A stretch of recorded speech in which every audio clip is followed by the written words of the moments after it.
All right, everyone. Welcome to our first webinar. That actually should say week 2 on that slide. I'm just noticing that now. It's our first webinar, and so I think in my head I was thinking that we were in week 1. But welcome to our first webinar, which happens to be in week 2 for IBC 793, Introduction to the Culminating Project. Today, really, the goal more than anything is to kind of talk about what to expect for this semester in this course. I think a lot of people approach this course with a kind of a mix of excitement over what they're going to learn and fear because you're probably learning something entirely new for you. And so that's normal for starters. And none of your instructional team bites. We have a great team. When I was chatting with the 3 of them the other day, I mentioned that we kind of have the dream team here. And the nice thing about our instructional team is, with the exception of me, all of your instructors have survived the culminating project and gotten to the other side successfully, which is an important milestone. I actually served as advisors for 2 of them in their projects as well. So you will survive. You will get through this. I may not have gotten through the culminating project, but I survived a dissertation. So similar in that regard.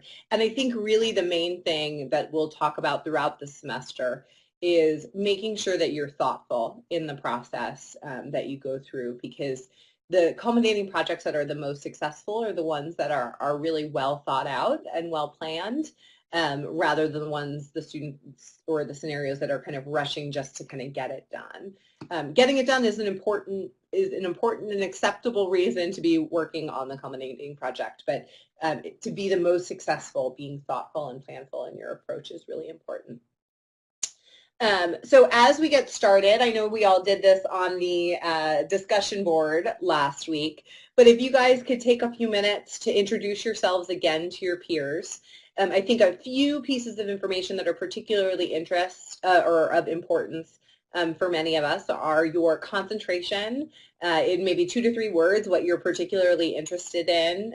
If you have any experience with research or program evaluation, throw that in. And then, of course, location as well.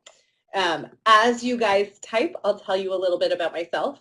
I know you probably have seen my instructor introduction, but I'm going to tell you that, that it can never hurt for you to tell us more about yourself or remind us who you are, and I'll say the same thing for me. So my name is Colleen Cordes. I am the director of the DBH program and a clinical professor with the program. I've been with the DBH program for 7 years now, which is insane for me to wrap my head around. And that's particularly notable because the program's only been in existence for 8 years. So the only faculty member in the DBH program who's been around longer than me is Dr. Ron O'Donnell, and he beats me by about 9 months. I've seen the program through a lot over the years, lots of kind of adjustments and shifts and evolution, and we, I think, have a spectacular program that has been pretty stable, not too many crazy shifts in the last probably 2 years or so. My background is as a psychologist. I'm a licensed psychologist, but all of my training and all of my clinical work has been in primary care and other primary medical settings. I started out in a family residency medicine program or family medicine residency program, moved on to oncology training, then spent 2 years at various VAs, both on doing trainings in things like chronic pain, sexual health, spinal cord injury, and then subsequently primary care behavioral health specifically for my postdoctoral fellowship. I continue to get to practice as a behavioral health consultant for one of our local healthcare organizations, Honor Health. I'm what they refer to as an on-call provider. Really what that means is I'm a per diem provider. I fill in for clinicians as they're taking vacation and those kinds of things in their FQHC primary care clinics. So I still get to interface with patients, which I really appreciate. On a personal note, I am mom to 2 awesome 2.5-ish-year-old twins, Ethan, who is my little blonde-haired, blue-eyed guy on the left in that picture, and Avery, who's my brown-haired, brown-eyed kid on the right. Genetics are hilarious and weird that way, that these are my twins who could look nothing less. So they could look no more dissimilar in that regard. There's also like a 4-pound weight difference between the 2 of them. And my husband, Chris, is also pictured here. We also have a 6-year-old English Cocker Spaniel, Maggie, who you may hear at some point during tonight's webinar, since I'm doing it from my home and she is just outside that door, and a very vocal dog. So I apologize if she jumps into the mix as well. This is my 3rd semester teaching this course. Prior to that, I've taught a variety of other classes in the program, IBC 610, which is our behavioral assessment course. I've taught a class that we no longer offer, cognitive and affective aspects of health, IBC 634, which is strategies and techniques of behavior change. I taught IBC 602, healthcare statistics, and I've helped build probably a half a dozen other classes as well. So my knowledge base of the DBH curriculum is vast, both from having been around for a long time and from having been engaged in a lot of our curricular development overall. But I will say in that regard too, my primary areas have been more clinically oriented. So most, though not all, of my advisees tend to be clinical students, since that's my background. So we have Eric. He's starting his internship next semester, and then his CP. He works in substance use disorder treatment and is hoping to get some ideas through the semester in order to help his CP. Robalyn is a management student. She's interested in interdisciplinary teaching and post-secondary research in behavioral health and lifestyle change, utilizing integrated medicine and technology. She's done a thesis before, an applied project, a capstone, and a dissertation, so research is an old hand for her. We have Scott, who's from the management concentration and lives in Philadelphia. Callista is a clinical concentration student. She's an Air Force veteran and hopes to get into the VA in Tucson to serve those who have served. And that VA is gorgeous. I interviewed for a job there once. It was beautiful. Emmett is a clinical student, does forensic evaluation and treatment in Colorado. Dee Dee is originally from Miami but lives in Tampa. She's a BCBA, for those of you who aren't familiar with that terminology, board certified behavior analyst and a clinical coordinator in a clinic for children ages 1.5 through 10 who have autism spectrum.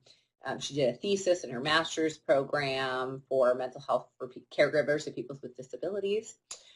Sparkle is a clinical student and her interests are in substance use disorders and medication management.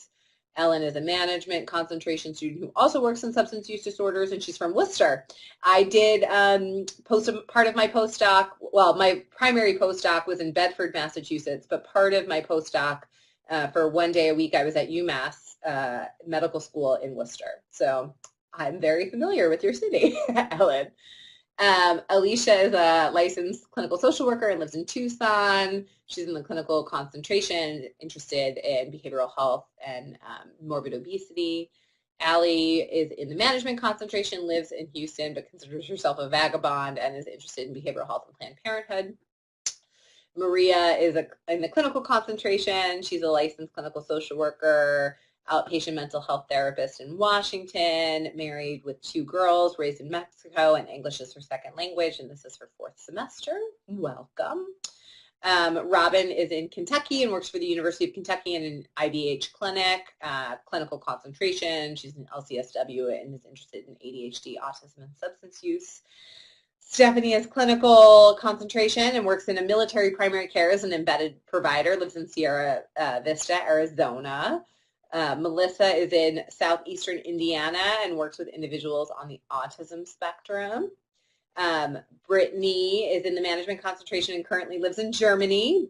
Awesome. She's got twin 4-year-old girls. Twins are the best. And a 3-year-old. Oh, wow. You got a lot on your hands. If you have twins that are 4 and then a 3-year-old, I can only imagine what that was like when they were 1 and 2. Brianna is management track, lives in Florida, works in private practice with psychiatrists, psychologists, and counselors. She's setting up her CP site now in an OB-GYN practice. It's her 2nd semester in the program. We have Ricardo, who is from Michigan. He's an LCSW with a specialization in substance abuse, certified advanced alcohol and drug counselor, clinical concentration. Michelle says it's an impressive group. I agree, Michelle. She is in Arizona, just over there freaking out. Deep breaths. We'll practice a lot of deep breathing in this class too. Teresa has been moving towards healthcare management. She has a lot of upfront experience with all types of individuals, personalities, and health status, as well as mental health and substance use. Stuck between the CDC behavioral health program and the VA. Husband is a disabled veteran, and 4 out of 6 of your children are in the military. Wow. Thank your whole family for their service to me, even those who are not technically in the military. Works with GEO Group, who's part of a huge continuum of care practice for correctional systems. Grandmother of 10 with a home in Atlanta and currently working in Boca Raton and living in West Palm Beach. Noelle is a behavioral health consultant at an FQHC, specifically with HIV and homeless populations in Philadelphia, has an MSW and MPH, and teaches graduate courses at Westchester and Columbia University online, a small private practice, some supervision, focusing on gay men of color and corporate wellness. And this is your first semester, and you're super pumped. Super pumped is a good place to be. Angela, if you don't mind, maybe you type in a little intro too. I know many students will probably have seen your video, but since you're with us, if you have a few moments, go ahead and type that in as well. If I miss anybody's intros as I was reading through that, I apologize. I'll always double back if I seem to miss something on the text chat. If I missed reading your thing, just type in and say, hey, don't forget me. Polaris is LCSW for Los Angeles County Disability Assessment Project has 3 boys, and this is her first semester. When you guys are all writing really long things, it's easy to skip over things. So I apologize if I miss them, but just let me know and I'll scroll back up and read yours as well. So today we're primarily going to talk about this class and kind of what to expect. Oh, and it's last year. So what I had mentioned before, we've got a wide range of students in this class. You can see that both from your introductions here and elsewhere. I'll read Jenny's before I finish my thought. Jenny is, I know it's a bad joke, but Jenny Casino from Los Angeles is just an amazing name for somebody who's from Las Vegas, not Los Angeles, excuse me. Currently works in the state psychiatric hospital as an LCSW as a licensed drug and alcohol counselor, interested in co-occurring disorders, integrating co-occurring with primary care, oversees Alcoholics Anonymous groups in a psychiatric facility and collects data from group participants about the benefits of AA, used to oversee an outpatient drug treatment program and conduct several program evaluations first semester in the program.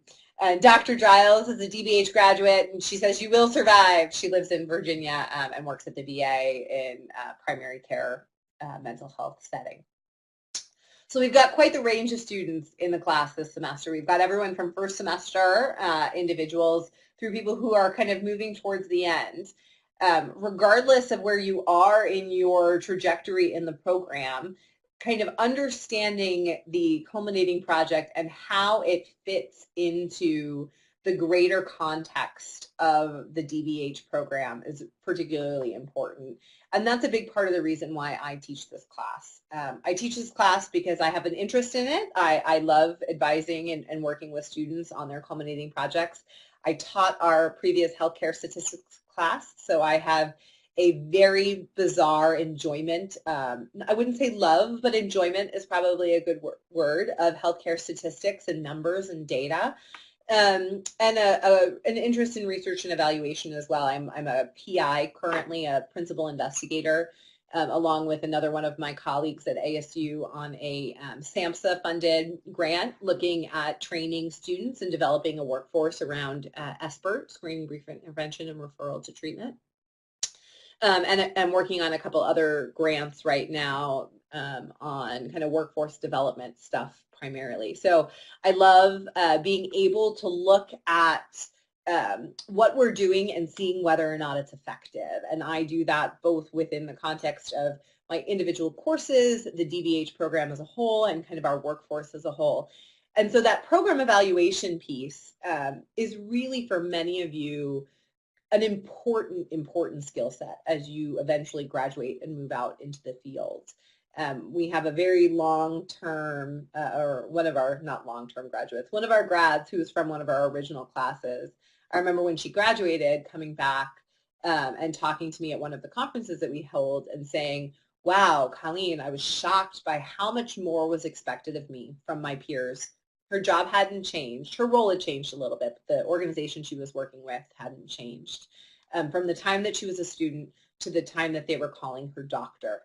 And that kind of shift in expectations of others is an important thing to manage when you move into the doctoral world. And this program evaluation piece and being able to see whether or not the kinds of things that you're doing, whether clinically or from an organizational change standpoint, if you're a management student, are making a difference is really quite a critical skill set at this level. And so there's a lot of kind of real value in the work that you're going to be doing, both in this class and in the sequence as a whole.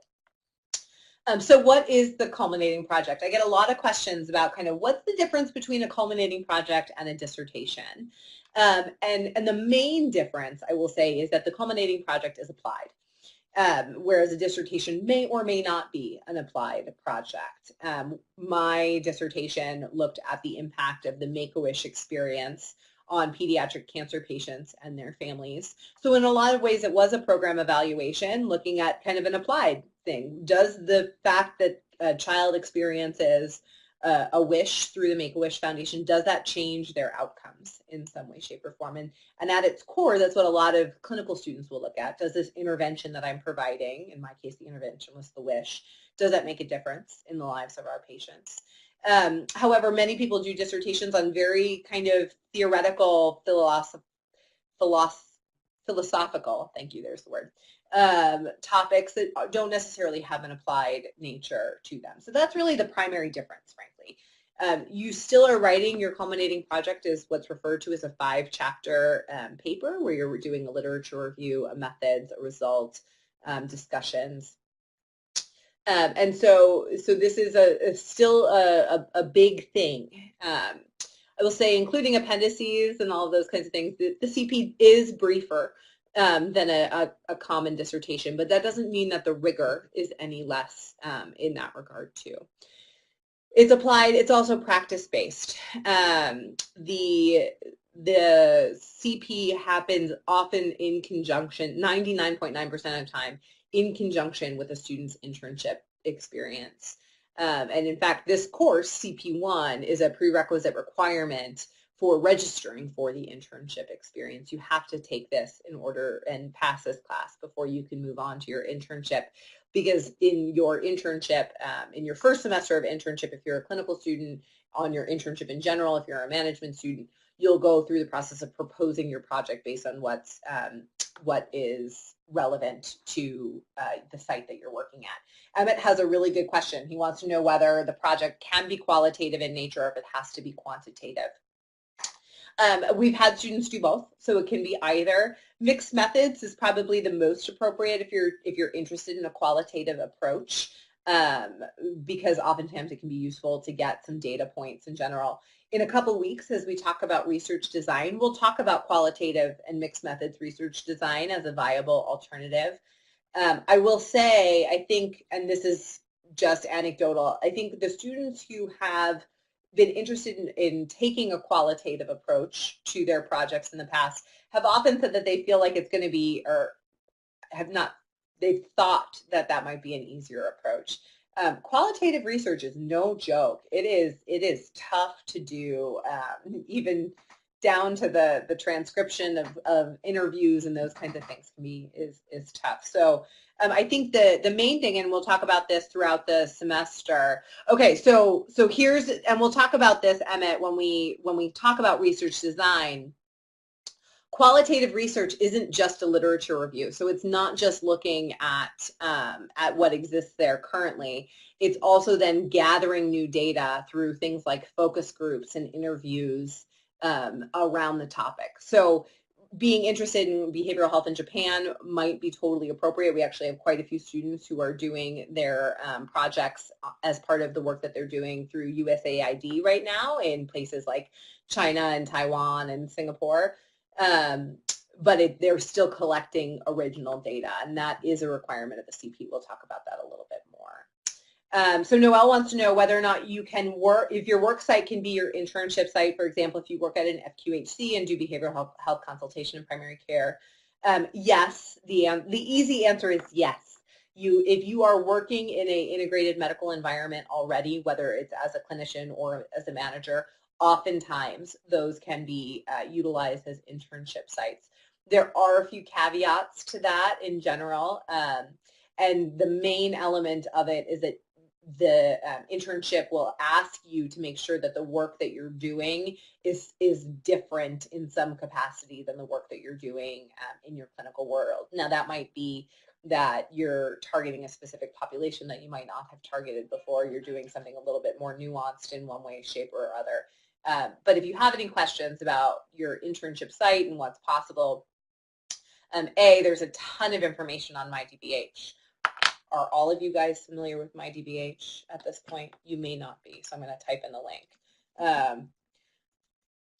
Okay, well, I'm getting a lot of yeses, but in case there's any no's out there, that should actually be mydbh.health.asu.edu. There's mydbh.health.asu.edu is going to be your best resource for kind of everything while you're in the program. There's a list of our current active internship sites there that you can kind of see what's in your neighborhood. If you have things in your neighborhood, probably not in your neighborhood, in your city. If there's not something in your city, part of the process, the pre-internship process that you'll go through will be to help find something, and we'll provide support that is local to you. You're not limited just to the sites on the list that you see there. I think we have about 100 active internship sites currently, 5 of which are international, if I'm recalling my most recent data poll. So we have a lot of internships in a lot of places, but that's by no means exhaustive for where our students are located. So you'll go through that process as well. The key here, though, is that CP2 is timed to occur at the same time as your internship, because we want to make sure that you're successful in your project. And the best way to make sure that you're successful in your project is to make sure that you're pitching a project that is relevant for your internship site and for where you're working. Additionally, based on a lot of student feedback over the years, this course is, or this CP experience is a 3-course sequence. It's a 3-course sequence where you take this class now, you take CP2 when you're on your internship, then you make sure you have all of your data collected, and when all of your data is collected, you move on to CP3. I'll talk a little bit about each of the courses just briefly. This course is really your introduction to the culminating project. And the focus here is to provide some background knowledge and learning in research methods, statistics, and practice-based research quality and improvement. All of the work and assignments that you're going to do in this class are really in a lot of ways considered practice. For this class, you can pick a topic that you're interested in. It has to meet some of our confines and our rules, and Michelle, I'll get to your question in a second because it's related to that. But it doesn't necessarily have to be the project that you're going to go on to pursue in CP2, because many of you don't know what your internship site is going to be yet, or where you're going to be working quite yet. And so this class is more, can you learn the skill set that you need in order to go on and rapidly identify a need when you get to your internship site and move through the proposal phase in CP2? So Michelle says she's interested in an example for the clinical topic, developing, implementing, and evaluating a provider training program. For example, training primary care providers on how to effectively and efficiently utilize BHCs. But it says you must involve medical conditions. How might you incorporate that in this topic? Great question. One of the things, and this is an example, right?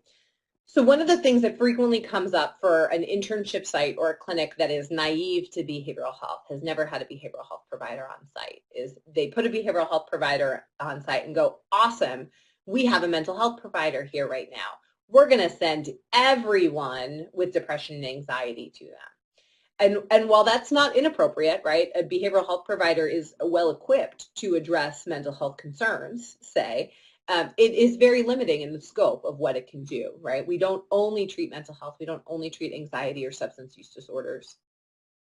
And so as a behavioral health provider, or if you're doing a physician training, as an example, you might do a physician training about the scope of the work that you can provide. So for example, how might you as a behavioral health provider assist a physician in managing their patient with chronic pain? How might you be able to assist them in managing a patient with diabetes or cardiovascular disease?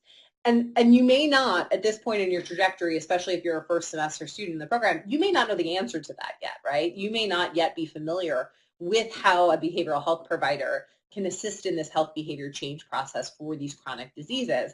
That's part of why you're going to take eventually your clinical medical pathophysiology class, which is learning all of that information if you're not registered for it this semester.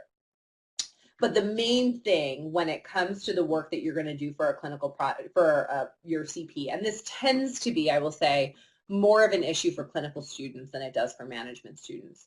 The main thing for your project is that you are focusing on the scope of what a behavioral health provider can do in your work.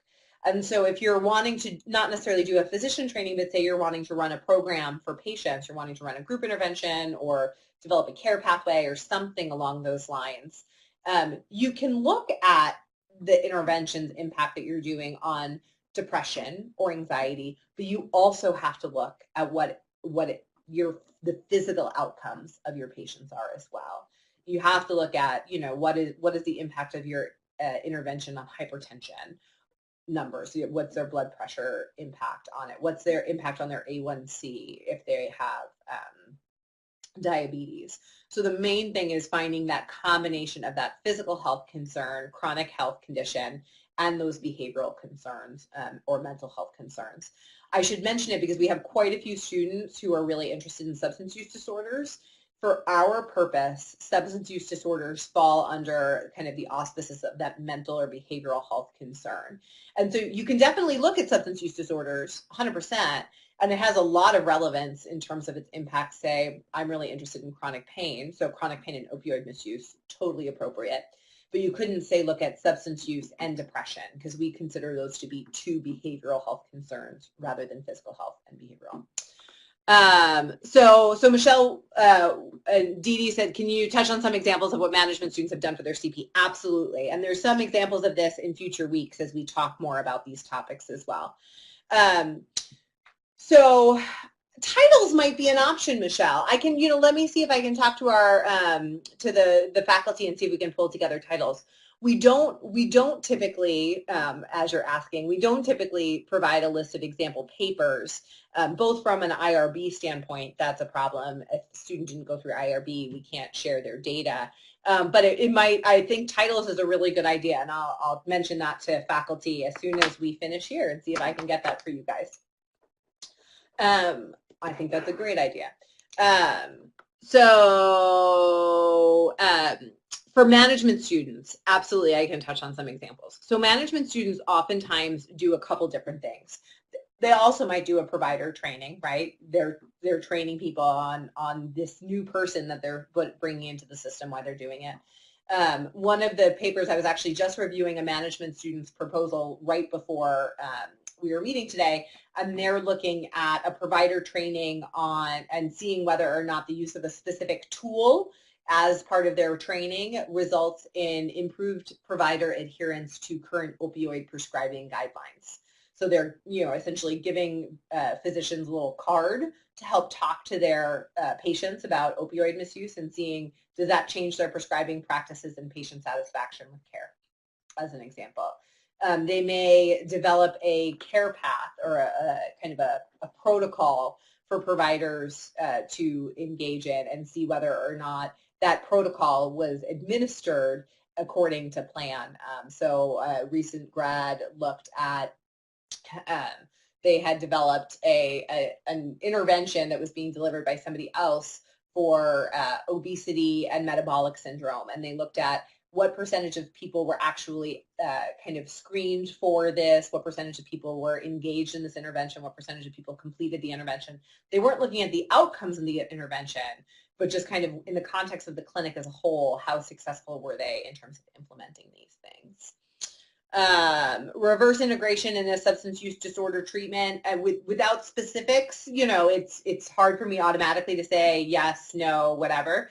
But as long as there's a physical health component in a substance use treatment facility, I don't know why that would necessarily be an issue.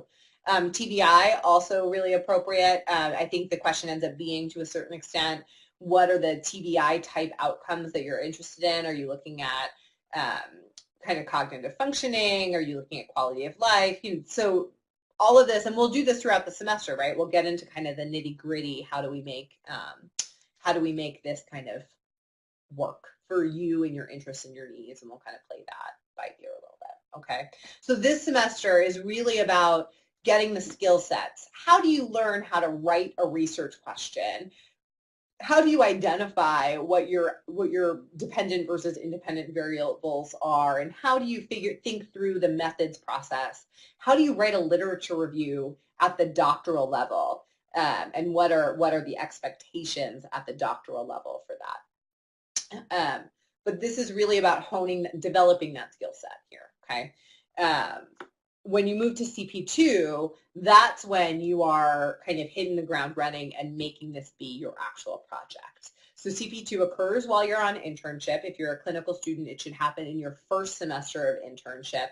If you're a management student, you only have one semester of internship, so you take CP2 at the same time.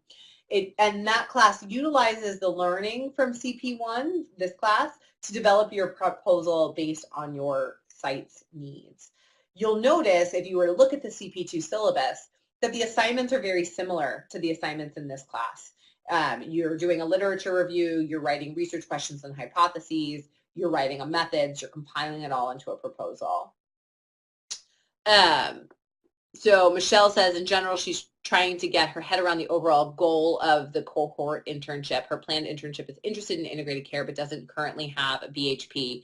As a management student, that might be challenging, right? If you're a management student and there's not a BHP and you're interested in integrated care, that could be hard because it's hard to see. It's hard to see how they're integrated. Now, it doesn't mean that it's not possible. If you're a clinical student, you can be the first BHP in an internship environment. That happens all the time. And so that 100% is appropriate. And then you might be looking at whether or not you're helping the clinic improve their patients' outcomes in one way, shape, or form. So in management, it's hard if there's not actually a movement towards integration, right, in the site. It might be very new, but most management students are going to be at a site where there at least is a starting point of moving towards integration in some way, shape, or form. Because without that, you don't really have a whole lot of data to engage with. So Eric said he was thinking that with substance use disorder treatment, if you integrated a diet and exercise component to the program, you could see if it would impact treatment outcomes. In theory, it doesn't seem super problematic to me. You'd need to think about what your physical health outcome is that you would be looking at for that. But I think a lot of people look at things like medication adherence. They would look at chronic pain among substance use disorder patients, say, because there's a lot of comorbid chronic pain in that population. You can look at a lot of different things in that regard. So if you're a management student, you're not doing the clinical work, Brianna, to be the BHP there. But you can always, as a whole, guys, if you have questions about internship, you've got two great contacts in the program. And I'm happy to answer questions as I can too. But if you're a management student, your internship is not clinically driven. So you're not actually acting as BHP in that environment. But like I said, two great contacts, Jesse Helms, who kind of coordinates our internship program, and then C.R. Mackey, who is our internship coordinator. Robalyn said, can our CP include collecting data from a larger population than only the patients at your internship? It can. Again, it's about the operationalization of that. We've had students look at pre-existing data sets from the CDC before as an example for their CP. It's just kind of a function of whether or not that's methodologically appropriate given your research question. So Noel says, not sure if this is a CP or more on thesis. Also in the clinical track, likes to do a mixed method approach on cultivating resilience in the medical home, qualitative approaches and investigating factors in the medical home that improve health outcomes among people with serious psychosocial barriers, homelessness, mental health, DNA. Okay, so Noel, my initial reaction is that's awesome, and that seems very appropriate. Or very exciting. I think the main thing ends up being feasibility, right? And so we want you guys to have very rigorous projects, and that sounds like an incredible one to pursue that would have a lot of relevance. We also want to make sure it's something that you're capable of doing on your internship or with the clinical work that you're doing. And so it's about, do you have access to that population, and do you have sufficient access in that regard? But yeah, I would say connect with your advisor. If you feel like you have a pretty well formulated idea of what you're interested in, it doesn't hurt to start talking to your advisor now, and you can see who your advisor is if you don't know already on MyPPH. So Stephanie says, gets her gears moving. Her population panel is active 18 to 35-year-olds just out of basic training. I'm sure there's lots of opportunities to intervene with them as well. Yeah, so lots of different things. So yeah. Oh, okay. So if you're navigating the course and then you're deploying your counselors as being the BHPs, you can be a management student kind of overseeing that work and the effectiveness of that as your culminating project, Brianna, if that makes sense. But we can also talk more offline, or your instructor, whoever your instructor assignment is for the class, can talk more offline too. And this is what this semester is about, right? It's about getting the gears turning, as Stephanie said, and then figuring out how to hone it when the time comes and how it's feasible when the time comes. So CP2, you actually do your proposal. Then you collect your data.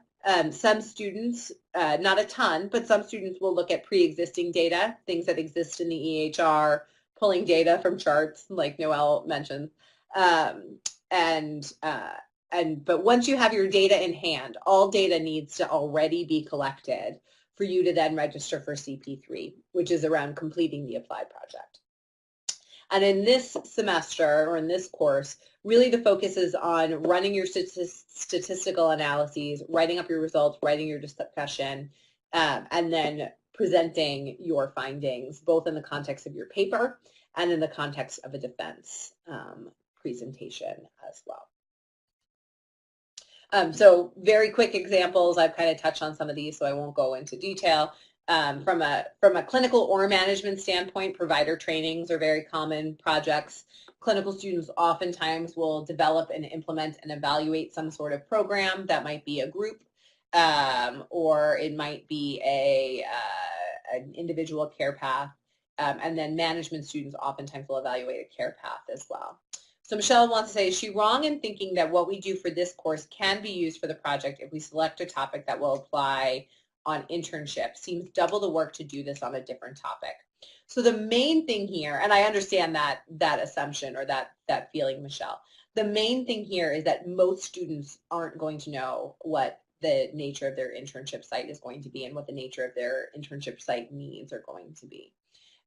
And so it ends up being double the work if you assume that you're going to do your project on that and then you get into your site and that's not important to them. I think a good example of that is a recent student who graduated over the summer, who was one of my advisees, who was really passionate, extraordinarily passionate about working with postpartum women. She was really interested in postpartum depression. Well, as she honed in on an internship site, she discovered that there weren't any internships in her environment that worked with, or in her location that had a lot of postpartum women available to her. And so as a result, she didn't know what the site's needs were. And even if you have a sense of where you're going, if you haven't had specific conversations with the site yet, I wouldn't assume that you know what their needs are. Because that's happened too, where students have said, oh, well, I know where I'm going, you know, and this is what I want to do in that population. If the site isn't all in on your project, it's going to make it tough for you. And so that's why it's structured in this way. Now, have students done something for this course and then found something very similar or kind of adjacent to it and used some of their learning towards that work? Absolutely, that happens all the time. But I think the main thing that you need to be aware of is that I think it's inappropriate to assume that what you do in this class is going to work for your CP, for your actual CP. Okay, so if it does, awesome, more power to you. But when it comes to both the internship and the culminating project, students who go into a site assuming they can do something one way oftentimes have a hard time when they get in there if they're not flexible or if they're not thinking about what actually the site's needs are. And when we get into content in a few weeks, we'll talk a little bit more about what you can do to work with the site to identify their needs. But it's an important kind of line of demarcation for them. Brianna, shoot me an email, Brianna, and I will outreach to the student. I don't typically connect students and graduates without the inquiree's permission to give out their information, but I'd be happy to. That particular graduate ended up doing her culminating project quite successfully, I might mention, on the impact of an intervention on adult obesity in her in her clinic, and has gone on to now work for the first time beyond her internship in an integrated care environment, which is exciting to see people make that transition along with the program. But yeah, send me an email to remind me to outreach to them, and then I'll outreach to them and connect you as I can. I did that for one of your classmates over the weekend, in fact, so I'm happy to do that. The main thing here is that when it comes to good projects are focused. They have a very clear kind of vision about what they want to do and what they want to accomplish. They address a real-world question or concern, and they're systematic. They're really well thought out. They're very highly planned, and they're rigorous as a result of that. And they're interesting in one way. Interesting to you is important. Because you're going to live with your project when the time comes, but it also needs to be interesting to the site as well in order to be effective, as I had mentioned prior. So kind of what to expect in this class. One of the things that you might notice when you register for this class versus look at the course shell is that it seems like there's a disparity between the fact that this is 1 credit and there's a lot of work. So I'm not going to lie that disparity is here, and it is there. The culminating project and any sort of doctoral project is more work than can be accomplished in a single 3-credit course. And yet that's kind of how these things are structured from a university standpoint. We found that by offering this as courses, as formal courses, that 3-credit structure that I appreciate that Robin mentioned that she likes how it's set up, we found that since we adopted this process about 1.5 years ago, students have been much more successful in kind of rapidly moving through their project. Before, it was a less structured, more kind of independent study. And we found a lot of students out there kind of floundering and having a hard time hitting the milestones that they needed to hit to be able to move on. As a result, the structure, though, it's a lot. And I don't say that lightly. I'm aware of that. One of the things that you might notice is that it's particularly heavy in readings in the early weeks. As you start producing more work, more assignments, the readings get less intensive. So we're kind of front-loading a lot of the content that you're going to learn and then back-loading some of the larger assignments. And we'll kind of talk a little bit more about those assignments in a few moments. For many of you, this class is going to be learning a new language or relearning a language that you may have learned many, many moons ago, but you haven't kind of brushed off for quite a while. So it is going to push you, and that's okay. Before I started the recording, I was saying, in a doctoral program, it's okay to feel like the work is hard. You're learning something new.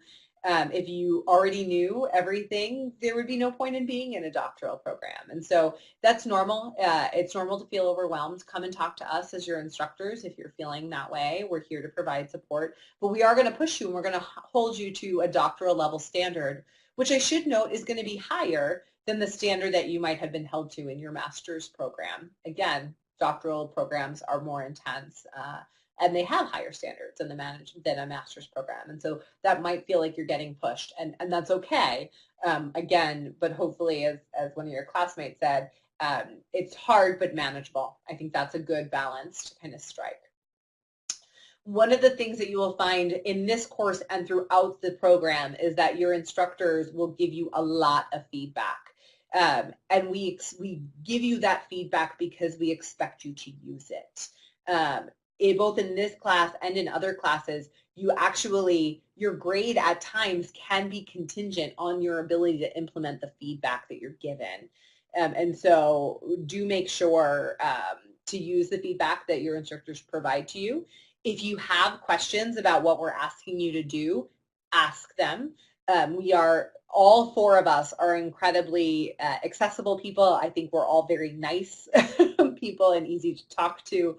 And many of us are going to, or I think all of us are going to be willing to set up calls, Skype meetings, whatever it is that's useful to help you kind of get through this process.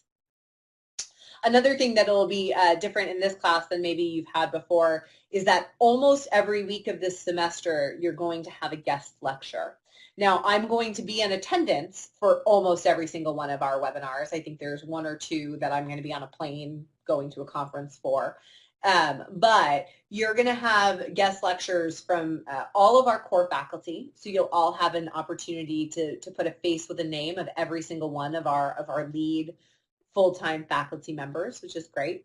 You'll also get to put a face with a name next week with our subject level librarian, who is a great resource for you as you learn to use ASU libraries. You'll hear from our main IRB contact when we talk about research ethics. You'll meet the CP3 instructor, Dr. Pryor, who's our statistics expert, as well as one of our research specialists. In a few weeks, they talk about writing literature review and research questions and those kinds of things. So we've got a wonderful faculty and team in general. And part of this class is allowing you the opportunity to kind of learn from them and meet them so that you have those faces with the names. Like I said, I'll be here almost every week, and I'll spend probably 10 minutes, maybe at the very beginning or at the very end of the class, doing housekeeping, answering any questions that you have.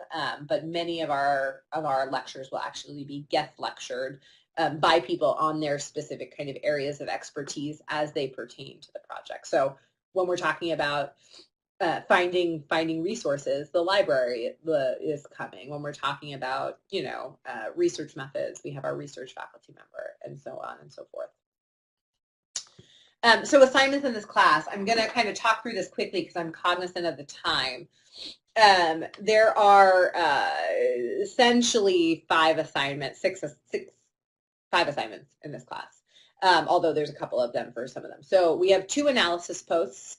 Your first one is due at the end of week 3. Analysis posts are different from discussion board posts in that there is no reply to your classmates. For analysis posts, you are reviewing an article. I give you a couple to choose from, and you're writing a critique of that article based on a series of very specific questions. The first analysis post is really going to be focusing on methods and how can you analyze a research article to be a really thoughtful consumer of the literature. The one you'll do later in the semester is more focused on statistical analyses after we've covered that content. There are 2 quizzes that are multiple choice true false in format. They're set up so that you can take them as many times as you need to up until the due date. So as many times as you need to until you're happy with the score that you receive. And then we have, and Alicia, I'll answer your question when I talk about the literature review. Then we have a research question and a hypothesis form, which is filling out a very specific form. Before that form, you'll meet in very small groups, 3 to 4 students that I will post on the Blackboard page probably by the end of this week. I'm waiting for the add drop period to end so we know exactly who's in the class. We arrange you in small groups by time zone, by time zone and instructor, so you have an opportunity to kind of meet with your peers in small groups and talk about your research questions and ideas. You're not graded on a group project. It's more about the experience of doing that. The analysis post guidelines. Good question, Alicia. Sorry about that. So for the analysis post guidelines, there's only one reference that you're citing for the analysis post because I give you the article that you're citing, you're analyzing there. You're not necessarily pulling in other things. So analysis posts are different from discussion boards in that way, whereas a discussion board might have 3 references that you need to cite. Analysis posts are you're typically analyzing that single article. If it says something else on the syllabus, 300 word minimum. That's pretty standard for all of our courses as well as that 300 word. minimum for analysis post or discussion board, but 300-word minimum. There's no maximum. My general thought is brevity is better. Learning how to write succinctly is an important skill set, and yet I don't want you to sacrifice quality of writing and comprehensively addressing questions without, for the purpose of doing brief, succinct writing. So it's kind of balancing those two. The literature review you'll write for this class is a 4 to 5 page paper, not including table of contents, cover page, references, that uses 10 to 20 recent research articles. For your actual proposal in CP2, oftentimes the proposal literature reviews level out more around the 6 to 8 pages and are definitely more in that 20 to 25 or more reference range. The kind of key is are you doing a sufficient amount, reviewing a sufficient number of references to really make the argument that you need to in a robust way. But for this class, it's 4 to 5 pages with 10 to 20 recent, and we'll talk about what we mean by recent and all that kind of stuff as we get closer to the literature review assignment. And that's really to set the stage for your research question, why it's important. Michelle wants to say, so no responses to others for analysis posts. Nope. No responses to others for analysis posts in this class, okay? Analysis posts don't really exist elsewhere in the program. Discussion boards do. But the analysis posts are just you writing your own thing, and they're all due on Sundays because you're not writing a response post. So that's the other thing to keep in mind. You also do what's called the CITI training, the CITI training. It is through IRBs. It's ASU's required training on research ethics. You'll complete that, and then you'll complete a PowerPoint presentation that is on your research methods, design, and data analysis that relate to your research question and the literature review you did. So those 3 assignments, your research question, your literature review, and your methods, are all connected. They're all on the same topic, and you're kind of formulating a mini proposal almost on it. You'll see little asterisks next to the research question, the literature review, and the research methods assignments. That's because for each of these assignments, they are designed so that you have the opportunity, if needed, to revise and resubmit. Remember, I said before, you're to a certain extent evaluated on your ability to implement instructor feedback. These are competency-based assignments, so we want to see that you have gained the skill necessary for them. So they're designed to allow you to resubmit, revise and resubmit until you achieve a score of 12 out of 15 on the rubric. However, you only have up to 3 chances to submit them, okay? So it's really important that you take that instructor feedback, and if you have questions about it, that you ask for help and all of those kinds of things. This really mimics the CP process in general, and it also, to a certain extent, normalizes the fact that this is a new skill set, and you're probably not going to get it right the first time. If you do, amazing, like amazing. But I want to say in the semesters that I've taught this class, I can think of maybe half a dozen students who have passed the research question or the literature review the first time that they've submitted it at that 12 out of 15 threshold. Michelle says, the CIT training looks intense. Any estimate on how much time to set aside for it? I typically recommend that students, I don't know the number of hours off the top of my head, Michelle, but I typically recommend that students start doing the CITI training 3 weeks before it's due. And then that way you can do kind of small chunks of it as you have time for. Everybody's going to progress through it a little bit differently depending on how quickly you read and those kinds of things. But it is definitely not it's due on Sunday at 11:59 and I'm going to start it at 9 p.m. on that Sunday. It's definitely not that. So I'll give you guys nudges as the semester goes on saying like, hey, you should be working on this now. Just okay. So Allie says she takes about 5 hours. CITI training is valid for ASU's purposes for 3 years. Every 3 years you have to renew it. If you have taken it before and you have your certificate, you can upload that to meet that requirement. It's not necessarily that you have to do it this semester, but it is valid for 3 years. And 3 years, the thing to be cognizant of is if you're going to want to publish or present your findings from your CP, you need to have the CITI training. I mean, everybody needs to do it, but your CITI training needs to be valid when you submit to go through IRB. So that answers, I think, that question. If you've completed it for your employer, as long as you have the certificate available, I'm pretty sure that that's all IRB requires, that you can demonstrate that you have a up-to-date by their standards, which is 3 years CITI training as part of the IRB. So that's kind of where that requirement comes into place. Okay. Okay. I'll respond to things as I see them come in. So yeah, so the CITI training course, I've linked to the CITI training course is in the week on research ethics. I think it's week 11 or 12. There's a link to where you can register for the CITI training in that week.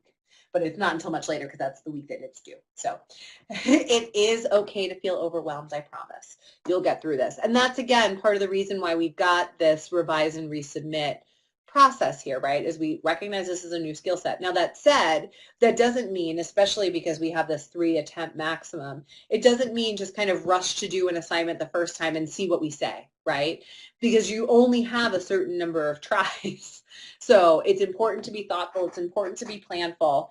And that's really the thing that I'm going to stress the most here is that doing work at the last minute in this program, it's often easy to identify as an instructor who's kind of rushing to get things done at the last minute. So be thoughtful, kind of schedule yourself out and really kind of think through, this is a big project, and this course allows you to kind of hone your project management skills in that regard too. So we have 4 minutes left. Any questions, comments, things that we, Dr. Giles or I, should know as we kind of go into the semester? There's a lot of content, guys, and I'm cognizant of that. And so, you know, I think it's important to pace yourselves, whether it's with the CITI training or with the other materials in general. As a faculty, we try to keep all of our pre-recorded lectures in our classes under 20 minutes.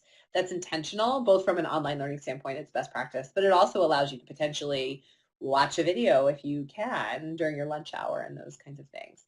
And yes, I have got titles written down here on my handy dandy paper, and we'll be sending an email out to faculty soon. Oh, good question, Dexter. Are you expected to complete the readings before the webinar or at the end of the week?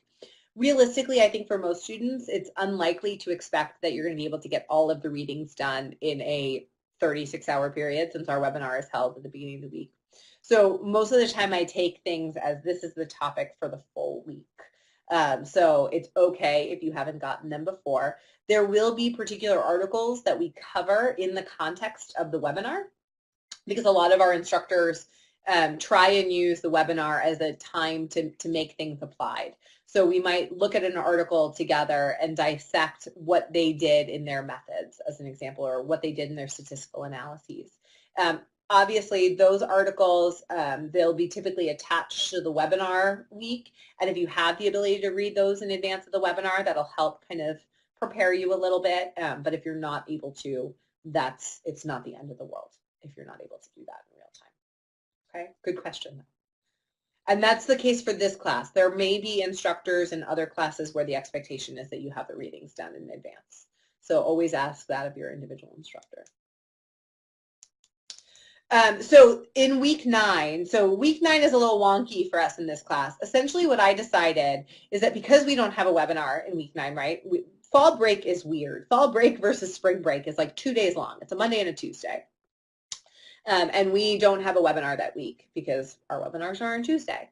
So essentially what I decided to do for that week is to say, essentially, use this week to cover what you think will be useful to you. So if you are finding that you're struggling with the idea of participant subject recruitment, go back and review that content again. Use it as a refresher for yourself. So there's no new content in week 9. We pick up again in week 10. And I believe that these are the weeks off the top of my head. Whatever week is fall break, we're not going to cover any new content that entire week. That entire week is kind of a self-directed, you review what you need to do, you work on the things that you need to work on. If you have a revise and resubmit for, you know, one of our classes, for one of the revision classes, work on that. But it's all going to be self-directed that week because I didn't want to throw new stuff at you when we didn't have a webinar. I'm glad you liked the John Oliver video, Pilar. I will say I find that video to be an extraordinary articulation of some of the challenges in research and science today. So if you haven't watched it yet, I strongly recommend you do. I do make it an optional video largely because there's a lot of cursing in it, and while you're all doctoral students, I also don't want to, you know, necessarily offend somebody. So view it if you're not concerned about that. It is exceptional. It is so well done. When I watched that video in real time, I immediately called our then dean of students and said, I want to use this. Can I? It's really offensive in some places. And they said, you know, go for it, but do it with a caveat, because it is a really, really nice thing about why it's important to be good consumers of the literature and why we can't just take things at face value when we read them. And so, yeah, I'm sure I can understand why laughing with headphones on may make the others feel left out. But it's important for everyone to know too, right? Especially when they talk about, you know, when we're not necessarily going back to the original source of the data too, and we're getting our literature or our research findings from the news and those kinds of things that get really convoluted. It's an exceptional video. So I strongly recommend that you watch it, but it is optional because of the cursing and stuff in it. I just felt like I couldn't make that required. I would never curse intentionally in one of my lectures, and so in that regard, it is optional. So I'm cognizant of the time. Thanks you intentionally. I wouldn't do it intentionally. Sometimes I might unintentionally curse, and I apologize in advance if that happens. But have a good evening, everyone. I'm so thrilled to see so many of you guys on today. It is really incredible to have like 50% of the class here. So I really do hope that you guys take the time to join us every week. I think we have an opportunity to have really spectacular conversations and learn a lot from each other. Like I said, the instructor groups are posted. Myself, Dr. Dahl Papolicio, Dr. Giles, and Dr. Murphy are thrilled to have you guys all with us. Outreach to us as needed and as appropriate. I am always here, but do first direct questions to your assigned instructor, because that's a good way to ensure that I'm going to be able to respond to the students that are assigned to me, and you know, and I'm always here. Like I said, I'm always here to answer questions if need be too. But have a good night, everyone, and I look forward to seeing you guys next week. And I will look into that title list and hopefully have that in the course shell in the next week, maybe.